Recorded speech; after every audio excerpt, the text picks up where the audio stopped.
gusto y qué honor poder estar esta mañana delante de ustedes. Nuestra declaración de fe dice que existimos para la gloria de Dios. Y lo hacemos a través del privilegio que tenemos de ser discipulados por medio de Él y a través de su palabra. Y de igual manera, el privilegio maravilloso de discipularnos los unos a los otros a través del Espíritu Santo. Así que, hermanos, qué bendición estar en la casa de nuestro buen Dios. ¿Cuánto lo creen? Pues damos gracias a Dios por eso y le pido de una manera muy cordial, amable y como nos caracteriza a nosotros, voltear a la persona que tiene a su lado y decirle bienvenido. Y si tiene a un papá a su lado, dígale feliz día del Padre. ¿Ok? Padres, no se preocupen, una carnita asada nos espera en nuestra casa, por lo visto. Hay unos autos allá afuera, son de las familias, no son nuestros, pero pues nos podemos ilusionar en algún día, ¿no? Familias, gracias por estar esta mañana con nosotros. Esta mañana venía con un saco y les voy a ser bien honesto, el jabón que estoy usando me lo está encogiendo. O la comida que estoy comiendo me está poniendo más pachoncito, pero discúlpenme si no lo tengo puesto esta mañana, pero pues me sentía un poquito apretadito, ¿ok, mis hermanos? Pero damos gracias a Dios por esta mañana. Bienvenidos a los miembros. A los que nos visitan, habrá alguien que nos visite esta mañana, queremos reconocerte con un fuerte aplauso, dar gracias a Dios por tu vida. Habrá alguien que nos esté visitando, primera o segunda vez, o todos somos de casa. Bueno, pues demos un fuerte aplauso a nuestro buen Dios por darnos la oportunidad de estar esta mañana aquí. Mis hermanos, como bien lo dijo nuestra hermana Mardel, recordemos uno de nuestros ministerios más fuertes en el verano es la Escuelita Bíblica de Vacaciones. Todos podemos ser partícipes de esto, así que esperamos poder contar con su presencia. Si usted tiene hijos, contar con sus hijos. Si usted tiene vecinos, contar con los hijos de sus vecinos y sus vecinos.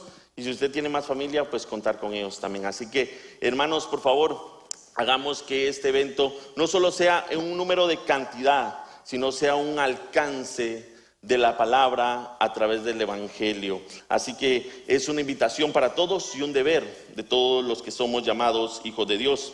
De igual manera, hay un campamento a finales del mes de julio por nuestro hermano Mario Sosa, Power of One Camp. Así que les invitamos a todos los que tengan niños y adolescentes, si quieren ser partícipes y conocer un poco más de esto, conectarse con nuestro hermano Mario, con su servidor, para poder darles más información. La semana pasada tuve el privilegio de estar en la ciudad de New Orleans y solamente quiero decirles, iglesia, gracias por lo que hacen. Una de las comitivas o de las razones por las cuales fui es que la iglesia Life Church fue reconocida por la editorial Labway como la primera iglesia en terminar todo el currículum de Unidos en todas sus modalidades. Así que eso es gracias a ustedes, maestros, a nuestro director de escuela dominical, nuestro doctor Gabriel Cortés, a nuestro pastor y a cada uno de ustedes que asiste a eso. Creo que la iglesia y ustedes se merecen un fuerte aplauso por eso, mis hermanos. Tuvimos el privilegio de poder recibir este premio como iglesia y motivar a otras iglesias a ser partícipes de este material que sigue causando gran impacto en nuestra comunidad, mis hermanos. Así que, iglesia, gracias por lo que hacen. Comenzamos esta mañana y les invito a que abran sus Biblias en el libro de Éxodo. El pastor Josué la semana pasada estuvo aquí con ustedes y él comenzó esta historia en Éxodo 32 y dijo, continuaremos. Así que continuaremos con esta historia. Pero mientras ustedes llegan ahí, hay una historia de un padre devoto, el cual entró a la habitación de su hijo de 8 años. Este niño estaba en su fase final de muerte por una enfermedad incurable. Sentándose al lado de su hijo, el niño le preguntó a su padre, papi, ¿voy a morir? El padre respondió y viéndole a los ojos, ¿por qué me preguntas esto, hijo? ¿Acaso tienes miedo? El niño le miró fijamente al padre a los ojos y le dijo, no, si Dios es como tú, no tengo miedo. Padres, esta mañana pudimos haber estado en cualquier lugar, pudimos haber tenido cualquier excusa, pero ustedes eligieron y Dios puso la intención en su corazón de estar en la casa de Dios esta mañana. ¿Eso qué significa para nosotros, hermanos? Que estamos trabajando para ser mejores padres cada día. Así que un reconocimiento especial al final del servicio para ustedes, pero queríamos comenzar con este pensamiento. Hay un canto de un cantante, un artista que dice: yo quiero ser como tú, le dice a Dios, porque Él quiere ser como yo. Qué gran responsabilidad tenemos y qué privilegio maravilloso Dios nos ha dado, queridos padres. Pero también debemos de entender, hermanos, y recordar que si queremos ser buenos padres, nuestro mejor modelo es ese buen padre. Es Dios nuestro buen padre. Él es el que nos ama, Él es el que se preocupa por nosotros, Él es el que da lo mejor para la vida de cada uno de nosotros. Pero a medida que estemos explorando, y hemos estado explorando estas semanas, las características o los caracteres de Dios, también debemos de reconocer que tenemos no solamente un buen Padre, tenemos un Dios santo. Un Dios santo en toda su plenitud. Y hemos visto en estas últimas semanas que en la santidad de Dios existe la trascendencia, que Él está fuera del tiempo y el espacio, que es un Dios perfectamente moral, que no hay mancha alguna en su ser. Y la semana pasada, a través de nuestro pastor Josué, vimos de que Él es el único Dios digno de adoración y de toda honra. ¿Usted lo cree esta mañana? Por eso es que debemos de continuar explorando la santidad de Dios y sus características. Y es importante verlo a través de la palabra de Dios, porque mi pensamiento o mi argumento no es suficiente, ya que Dios ha hablado a través de su palabra.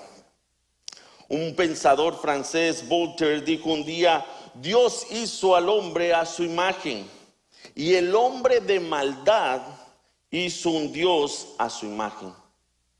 Y esto es muy cierto, hermanos, y es lo que queremos aprender a evitar en nuestras vidas.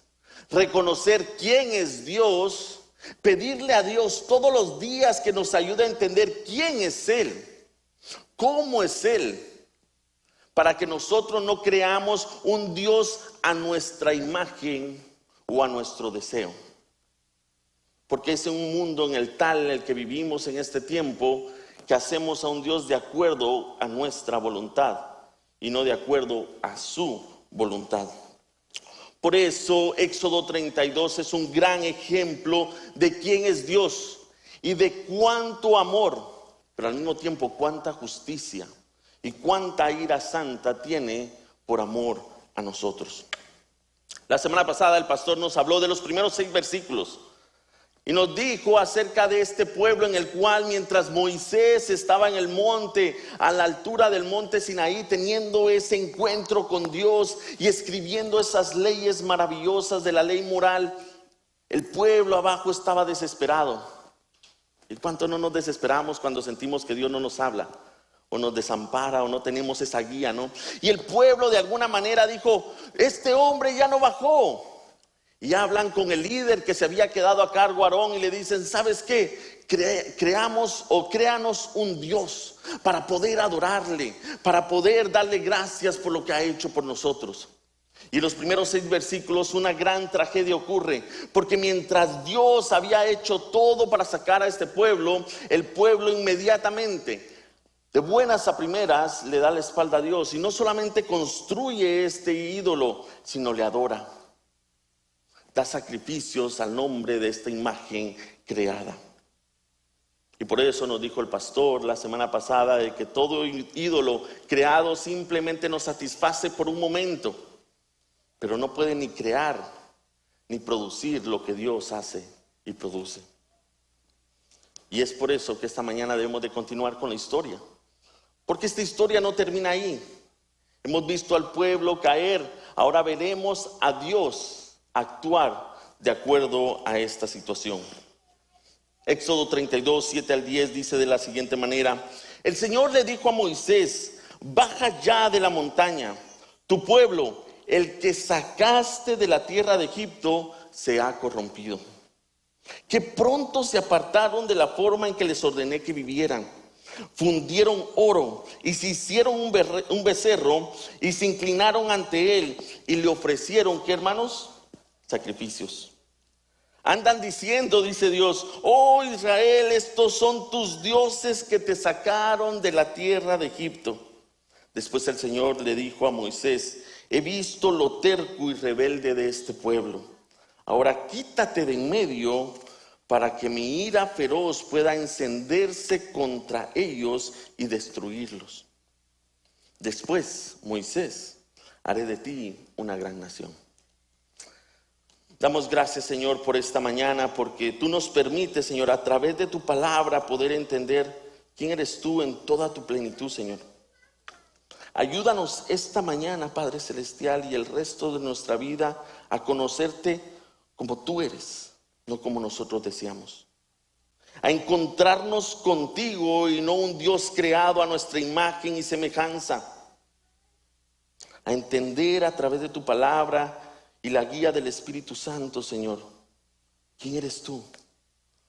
Un Dios santo, un Dios lleno de amor, misericordia, un Dios justo, un Dios que sea lleno de ira por su pueblo, un Dios en el cual es soberano sobre todas las cosas. Es a ti, Señor, que queremos conocer. Es a ti que queremos predicar. Es a ti en que nos queremos enamorar. Es a ti, Señor, que queremos, Padre Celestial, honrar el resto de nuestra vida en esta tierra y por la eternidad delante de ti. Por eso, Señor, esta mañana ayúdanos a entender esta parte que muy poco se habla, pero cuán necesario es para nuestro diario vivir. Esto lo ponemos delante de ti en el nombre de Cristo Jesús. Amén. Mis hermanos, esta mañana, y como bien dijo el pastor la semana pasada, me dejó un tema un poquito difícil. Me dijo, mira, me lavé las manos, yo prediqué de lo que yo siento que es más fácil, así que a ti te tocó la parte en la cual es necesario, pero no se habla mucho. Y hablamos acerca de la ira y la justicia de Dios. Es tanto así, hermanos, que durante la semana que estuvimos estudiando, muy pocos autores dentro de los atributos de Dios hablan acerca de esto. Es difícil encontrar a alguien que se atreva a hablar acerca de la ira y la justicia de Dios. ¿Y por qué? Porque es un tema que nos aterra. Es un tema no muy agradable. Es preferible hablar del Dios que creamos del Nuevo Testamento. Porque déjame decirte algo. El Dios del Antiguo Testamento sigue siendo el mismo Dios del Nuevo Testamento. Él escribió los dos, así que no hay una diferencia. Es equitativo, es el mismo. El problema es que muchas veces nosotros vemos al Dios del Nuevo Testamento y queremos omitir aquello que Dios ha hecho en el Antiguo Testamento, pero sigue siendo el mismo Dios. ¿Por qué? Por nuestra propia conveniencia. Preferimos hablar que Dios es amor, que Dios es perdón, que Dios es paz, que Dios no juzga. Y ponemos a un lado aquellas características que no nos convienen. ¿Por qué no nos convienen? Porque nos enfrentan con nuestra realidad, porque nos hacen ver que somos pecadores, y como pecadores lo menos que necesitamos es ser juzgados por un Dios santo. Y por eso es que la doctrina de la ira de Dios ha caído en tiempos difíciles, ya que en el mundo de hoy, en el que vivimos hoy día, cualquier concepto de la ira de Dios ofende nuestros sentimientos, nos incomoda. Nos pone en una perspectiva en la cual decimos, no, ese no es el Dios al cual yo adoro. Escuchamos mensajes o declaraciones como, oh no, ese no es mi Dios, porque mi Dios no es un Dios de ira, mi Dios es un Dios de amor. Él no juzga a nadie, Él acepta a todos. Y de cierta manera es cierto, pero no es completamente cierto. Porque Dios también es un Dios justo, un Dios que hace juicio. Un Dios que nos enfrenta a nuestra verdad y a nuestra realidad, y a través de eso poder entender realmente lo que necesitamos. Si no, veamos cómo estamos viviendo hoy, incluso dentro de la iglesia, predicando solamente acerca del amor de Dios y olvidando que Él habrá un juicio sobre su pueblo. Cuán importante es entender que esta doctrina, que esta realidad, que esta característica de Dios, necesitamos entenderla. Porque déjame decirte algo, si nosotros no entendemos que Dios es justo y que Dios se aira por su pueblo, hermanos, no entendemos a cabalidad quién es Dios y el Evangelio. ¿Sabes por qué? Porque la mayor muestra de justicia e ira de Dios está en el Calvario. Es cuando vemos a la cruz que realmente entendemos que Dios es justo, porque alguien tenía que pagar por nuestros pecados. Y que Dios derramó su ira, y por eso encontramos a Dios diciendo, a Jesús diciendo, ¿por qué me has abandonado? Porque toda la ira de Dios, aquella que tú y yo debimos haber recibido, cayó sobre la segunda persona de la Trinidad.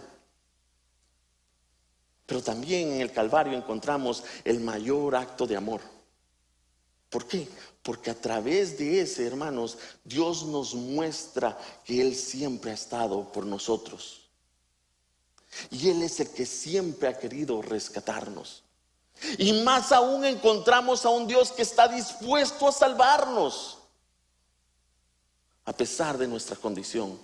Hermanos, si nosotros queremos entender a Dios, necesitamos entender también que es justo y que se aira por su pueblo.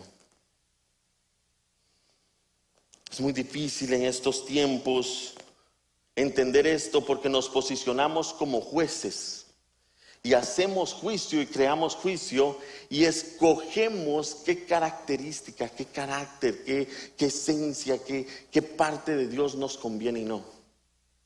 Nos sentamos donde no debemos sentarnos y hacemos juicio contra aquel que no debemos hacer juicio.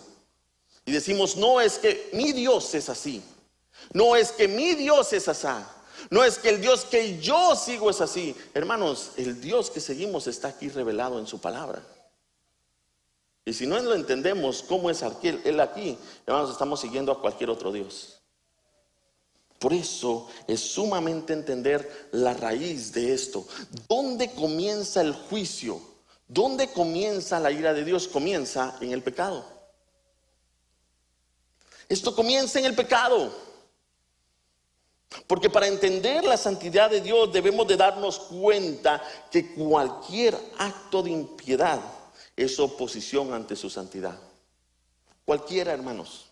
Hasta aquellas que llamamos mentiritas blancas o piadosas, siguen siendo actos de impiedad, en la cual dice su palabra que Dios no lo tolera ni se relaciona con ello. Entonces, ¿cómo interactúa Dios santo y puro con nosotros los pecadores? Mira lo que dice Habacuc 1:13. El profeta dice, pero tú eres puro y no soportas ver la maldad.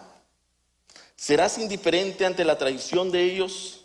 ¿Guardarás silencio mientras los perversos se tragan a gente más justa que ellos? Absolutamente que no. Un Dios santo y puro ni siquiera puede ver el pecado, porque el pecado es corrupción. Y cuando Dios está hablando a Moisés, es lo que le está diciendo acerca de su pueblo. Le está diciendo que este pueblo que ha sido sacado de Egipto, que le ha mostrado cuánto le ama, que le ha mostrado su poder ante este gobierno y este faraón, se ha corrompido, se ha contaminado, se ha arruinado. ¿Por qué? Porque han dejado que su corazón les gobierne.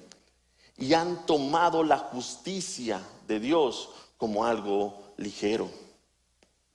Desobedecieron sus mandamientos y al hacerlo se encontraron en desacuerdo con la naturaleza de Dios. No es que Dios sea caprichoso y diga, ¿sabes qué? Yo quiero que se haga así, punto. Es que la esencia de su naturaleza dice que se debe de ser así y punto. El problema es que nosotros muchas veces vamos en contra de esa petición. Muchas veces queremos hacer lo que a nosotros nos conviene y no lo que Dios nos pide que hagamos, sin darnos cuenta que lo que Él nos pide siempre será mucho mejor. La santidad de Dios reconoce el pecado tal y como es, hermanos. Y ese es un gran problema el día de hoy en nosotros. Nosotros no sabemos reconocer el pecado. Dios reconoce al pecado como un extranjero sin gloria, alguien que vino y que no estaba invitado y que no merece recibir ningún tipo de adoración. Dice que el pecado es repugnante desde su núcleo y que es la raíz de todo comportamiento impío. Eso es el pecado para Dios. Mi pregunta para ti esta mañana, ¿qué es el pecado para ti y para mí? ¿Qué es el pecado para nosotros? Porque a veces lo tenemos como un tema general, pero sin darnos cuenta lo mantenemos y hasta lo adoramos y caminamos con Él. Por eso es importante entender que sobre todas las cosas, incluso en medio de nuestro pecado, Dios sigue siendo bondadoso. Él no puede desviarse de su propia característica. Él es más santo de lo que nosotros nos podemos imaginar. Es tan santo que incluso aquellas cosas que parecen lógicas para nosotros, pero van en desobediencia, siguen siendo en contra de Dios. Te pongo un ejemplo muy claro. Segunda de Samuel, capítulo 6. Si tú quieres abrir tu Biblia y ir a verlo, está muy bien. Segunda de Samuel, capítulo 6, encontramos la historia de un hombre llamado Usa. Y que pensamos y decimos, Dios es sumamente injusto. ¿Cómo hizo esto con este pobre hombre que solamente quería ayudar? La historia nos cuenta de un hombre en el cual durante el reino de David, el arca del pacto, aquella la cual se encontraba y donde Dios descansaba en su santidad, en su presencia, estaba fuera de Jerusalén. Estaba en la casa de un hombre llamado Abinadab. Vino David y dijo, es necesario que ésta regrese a donde debe de estar, que es a Jerusalén. Y por eso manda una comitiva de 30,000 soldados para que el arca del pacto pueda regresar a Jerusalén. Mientras esto estaba pasando, los hijos de Abinadab, Ahayo y Usa, iban siendo escoltas del arca del pacto. Nos cuenta la historia que decidieron colocar el arca sobre una carreta jalada por bueyes en vez de llevarla, como se dice en Levítico 7, con personas, ¿no? Entre lo que iban caminando con el arca, en el camino empezaron a encontrar ciertos tropiezos y los bueyes empezaron a deslizarse. Y en una de esas, hermanos, el arca comenzó a caerse. ¿Cuál hubiera sido nuestra primera reacción? Meter la mano, porque para ellos era algo sumamente sagrado. Y eso fue lo que hizo Usa. Usa inmediatamente vio que el arca va a caer y dijo, no puedo dejar que esto caiga, esto es de Dios, esto es sagrado, Dios no me va a perdonar si no hago algo.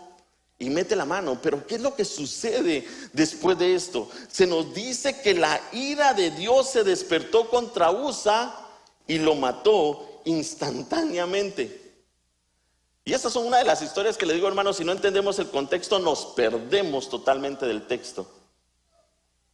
Porque para nuestros ojos humanos esto es injusto, ¿o no? La primera vez que lo leímos, vamos a ser honestos, ¿cuánto nos sentimos que Dios fue injusto con esto? Pobrecito Usa, ¿por qué le hizo esto si él solo estaba ayudando? Pero cuando vamos a Levíticos capítulo 7 y entendemos las leyes, Dios fue muy claro y dijo que nadie podía tocar el arca del pacto. Absolutamente nadie. ¿Saben cuál fue el problema aquí, hermanos? Que primeramente Usa olvidó cuál era su llamado. Y su llamado era simplemente resguardar el arca, pero no tocar el arca. Usa se sintió tan familiarizado con lo sagrado que olvidó que lo más importante no era el arca, era la obediencia hacia Dios. Y cuando eso sucedió, Usa inmediatamente pensó que sus actos, poniendo a un lado la obediencia a Dios, era más importante que eso. Y hermanos, el día de hoy cualquier parecido con la realidad sigue teniendo las mismas consecuencias. Desobedecer a Dios, incluso en aquello que pensamos que es bueno, sigue siendo desobediencia. Ahora, R.C. Sproul lo puso de esta manera: el gran pecado de Usa fue pensar que su mano estaba más limpia que la tierra que Dios había creado. El gran pecado de este hombre fue pensar que su mano era mucho más santa que lo que Dios había creado con sus propias manos. Y olvidó por un instante que si Dios iba a permitir que eso cayera, al final del día era simplemente un artefacto. Lo más importante, ¿dónde está, hermanos? Lo que comienza en el corazón, lo que hacemos desde aquí. Y a Usa se le olvidó por un instante ser obediente en el mandato de Dios. Ay, hermano, pero si Dios es amor, ¿no debería ser más compasivo? Esa es nuestra lógica. Pero lo que debemos de entender, hermano, es que su santidad muchas veces no va a favor de nuestra lógica. Sobrepasa nuestro entendimiento. porque nosotros somos seres impíos. No porque lo hayamos escogido, es por el pecado que habita en nosotros. Si no, veamos nuestras propias vidas. Cuando alguien hace algo en contra nuestro, ¿qué es lo primero que pedimos? Justicia. La ley de Hammurabi, ¿no? Ojo por ojo, diente por diente. Cuando alguien nos hace algo malo, ¿qué es lo primero que pedimos? Que lo castiguen. Cuando alguien daña a alguien que amamos, ¿qué es lo primero que pedimos? Que esa persona que dañó a aquel que amamos sea castigado. Cuando alguien viene y entra a las escuelas y hace lo que han hecho hasta el día de hoy, ¿qué es lo que pedimos? Que cuando sean tomados sean castigados con la muerte o con vida en prisión. Ese es nuestro llamado. Queremos que se haga justicia, pero cuando la justicia va en contra de nosotros, nos hacemos que no es para nosotros, ¿no? Y omitimos ese lado y decimos: Señor, es que tú estás siendo injusto conmigo. En otras palabras, hermanos, el pecado nos lleva a aborrecer el tema de la justicia y la ira de Dios, porque no queremos ser juzgados. ¿Sabes por qué? Porque cuando estás delante del Dios Santo, te das cuenta que mereces mucho más de lo que tienes. Dios nos ama tanto, hermanos, que nos tiene con vida el día de hoy.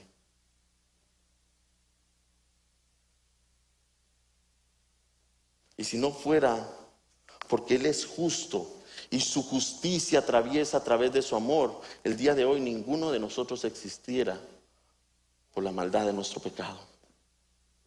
Por eso, iglesia, debemos de entender que el problema más grande que enfrentamos hoy es que tenemos una visión muy baja del pecado y una visión muy baja de la santidad de Dios.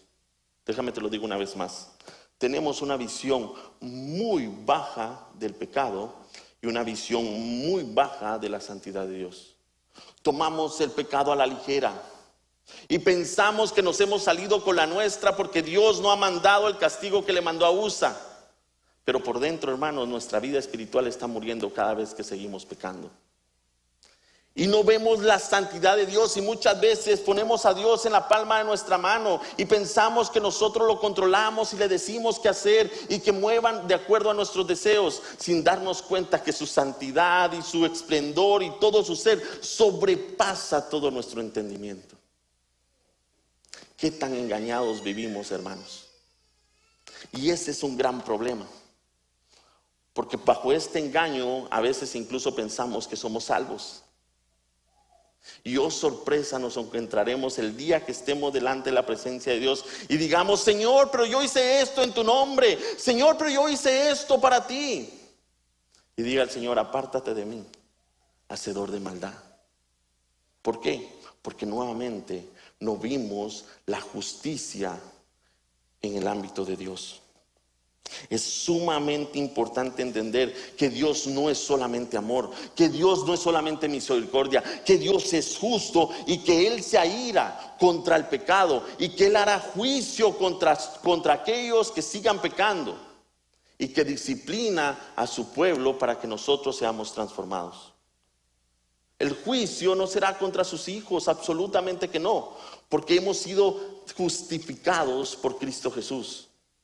Pero Dios nos sigue disciplinando, hermanos. ¿Para qué? Para que nosotros sigamos transformándonos de acuerdo a su voluntad. Un pastor dijo un día que nuestra mayor maldición, hermanos, es que Dios nos haya permitido el libre albedrío. Pastor, ¿pero cómo así? Sí, porque cuando nosotros tomamos decisiones sin Dios, hermanos, cuando nosotros queremos hacer nuestra propia voluntad, estamos en el camino a la autodestrucción, a la perdición, a la muerte.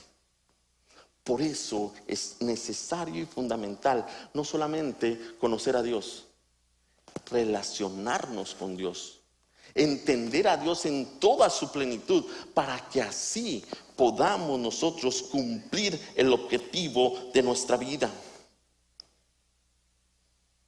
Hans Kahn, un sacerdote y teólogo suizo, dijo un día: el verdadero misterio de la iniquidad del pecado, el verdadero rompecabezas, no es que un Dios santo y justo deba ejercer la justicia. Ese no es el misterio.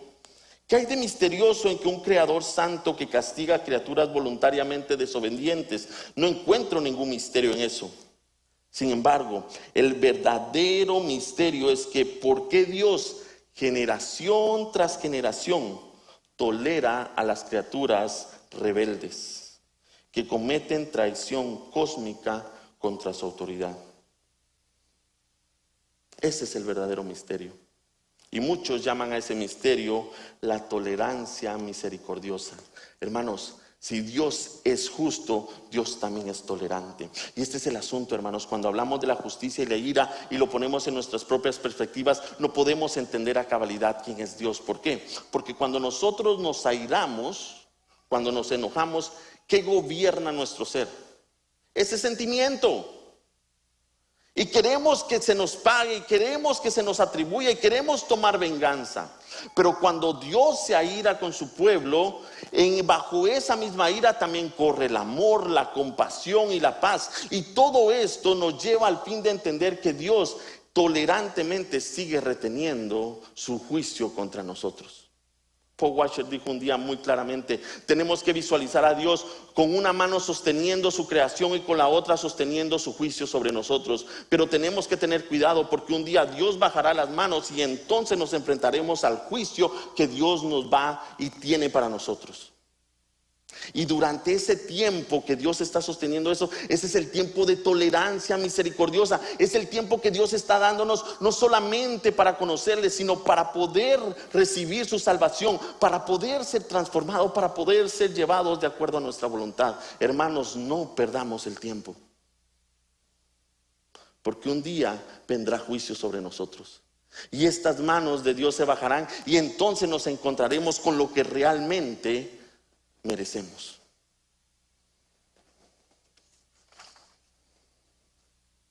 Para concluir esta mañana, los versículos del 11 al 14 nos tratan de dar un final de esta historia de acuerdo a la justicia y la ira de Dios.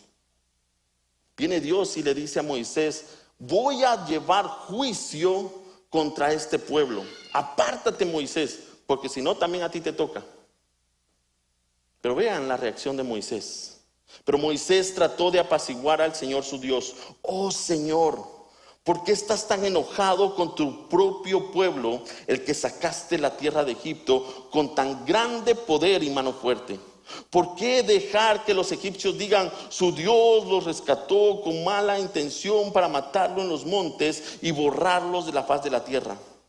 Abandona tu ira feroz, cambia de parecer en cuanto a ese terrible desastre con el que amenazas a tu pueblo. Acuérdate de tus siervos Abraham, Isaac y Jacob. Tú mismo te comprometiste con ellos bajo el juramento diciendo: haré que sus descendientes como las estrellas del cielo, y entregaré a sus descendientes toda esta tierra que prometí darles, y ellos la poseerán para siempre. Entonces el Señor cambió de parecer en cuanto al terrible desastre con que había amenazado destruir a su pueblo. Ahora, tenemos que entender aquí y ver bien el contexto, porque aquí el poderoso no es Moisés. Pensaríamos que Moisés aquí es un excelente abogado en el cual vino y pudo persuadir a Dios. No. Aquí lo que estamos viendo es cómo cuando estamos delante de la presencia de Dios, nuestros corazones cambian y amamos incluso al impío. Dios ya había retenido su ira. A pesar que había dicho que iba a hacer esto, lo hubiera hecho desde mucho antes. Lo que está probando aquí es el corazón de Moisés. Es el líder que los iba a guiar durante este camino. Y Moisés pasó con creces, porque nos muestra un corazón que está no solamente lleno de amor, sino también de justicia por parte de Dios. Él le dice: yo sé que ellos se lo merecen, pero asimismo yo sé quién tú eres, y tú nunca rompes tus promesas. Hermanos, una cosa que debemos de entender es que si decimos amar a los demás, pero no estamos a favor de la justicia y no nos aira, no nos molesta el pecado, no les amamos. Si nosotros decimos amar al prójimo, pero el aborto no te molesta, no te enoja, si no quieres justicia sobre este tema, tú no amas a tu prójimo. Si cuando tienes a alguien conocido que se está desviando del camino y tú no quieres que esa persona se desvíe, tú quieres que esa persona pueda regresar y le juzgas para que regrese con exhortación y no con reclamos y con el hecho de llevarles a un juicio, sino le llamas para que regrese al buen camino. Si tú no te enojas con aquellos que lo están llevando en el camino de perdición, tú no amas realmente a esta persona. Y es lo mismo aquí con Dios. Dios nos ama tanto, hermanos, que por eso mismo a través del Calvario nos mostró su juicio y nos mostró su ira. Y vemos aquí a Moisés haciendo exactamente lo mismo. Dios creó en el corazón de Moisés un amor por este pueblo rebelde e impío que merecía ser destruido absolutamente. Pero déjame te digo, nosotros también merecemos ser destruidos. Pero el Señor sigue reteniendo su mano por amor a nosotros. La misericordia de Dios nos da tiempo para arrepentirnos, pero abusamos de ella y muchas veces la explotamos.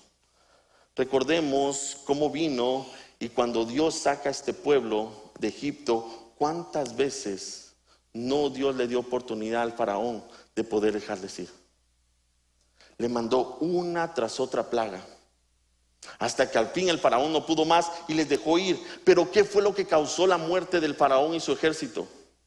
Sus actos. Él decidió ir detrás del pueblo de Israel e inmediatamente la ira de Dios cayó sobre él y murió. Pero ¿cuántas veces no Dios le dio oportunidad para que este hombre pudiera hacer lo correcto? Yo te pregunto a ti esta mañana, ¿cuántas veces Dios no te ha dado oportunidad para que te arrepientas? Para que hagas las paces con Él, para que le conozcas, para que tengas una relación con Él. No abusemos de la misericordia de Dios, porque un día, hermanos, nos encontraremos con su juicio. Y hay peor cosa que estar en manos de un Dios justo y vivo. Para concluir, mis hermanos, esta mañana terminaré con lo que dice Pablo, este hombre que no solamente vino y encontró misericordia, sino a pesar de sus acciones encontró un juicio sobre su vida y fue transformado. Hablamos de Pablo. Pablo le escribe a los tesalonicenses y les dice: pues no dejan de hablar de maravillas, de la maravillosa bienvenida que ustedes nos dieron y de cómo se apartaron de ídolos para servir al Dios vivo y verdadero. Un cambio. También comentan cómo ustedes esperan con ansia la venida desde el cielo del Hijo de Dios, o sea, Jesús, a quien Dios levantó de los muertos. Él es quien nos rescató del horrendo juicio venidero. Jesús, hermanos, tomó la ira de Dios y esto lo hizo para salvarnos a ti y a mí. Él es consciente de esta naturaleza. Cristo fue el que fue juzgado por nosotros y a través de Él somos justificados para la gloria de Dios. Esta mañana mi exhortación es que entendamos, hermanos, que el mismo Dios que nos ama también es justo. Y el mismo Dios que es justo también se aira contra el pecado. No tomemos el tiempo en vano. Dios sigue teniendo tolerancia misericordiosa sobre nuestra vida. Y tú y yo sabemos en qué estamos pecando. Y tú y yo sabemos cuál sería el juicio que deberíamos de recibir. Pero mientras ese juicio no venga, arrepiéntete. Haz las paces con Dios. Pídele perdón y conócele en toda su plenitud.